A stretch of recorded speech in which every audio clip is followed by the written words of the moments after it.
So the Wardrobe Diary project is about tracking clothes. It started back in 2018 when I started wondering whether it makes sense to buy expensive clothes, and just purely out of curiosity.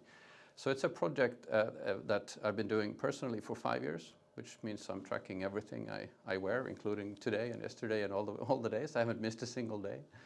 But it's since for roughly 1.5 years, it's been used now, extended to actually be used in consumer research. And I've also opened up the project to anyone interested in joining. So for 1.5 years now, I've collected other participants that want to track their wardrobe, understand their fashion consumption also. And that's really the data set I now have the privilege of looking at to understand fashion consumption.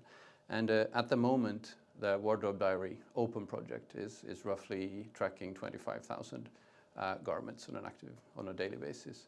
So it's one view into how we actually use our clothes.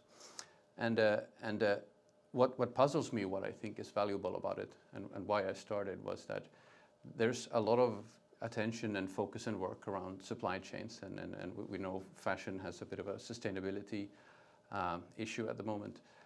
So there's a lot of effort in the supply chain. How was something produced? How might it be recycled? How might it be resold and so forth? But there's very little actual knowledge about the use phase, which is the only value-adding phase of a garment's life cycle. So that's something that I think contributes to that there's quite a lot of attention and interest around the project at the moment.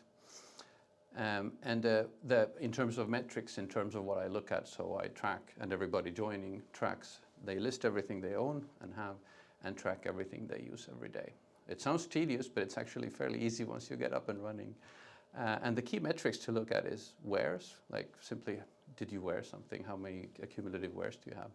And then what's interesting to look at is the cost per wear, which is basically the purchase price divided by the cumulative amount of wears.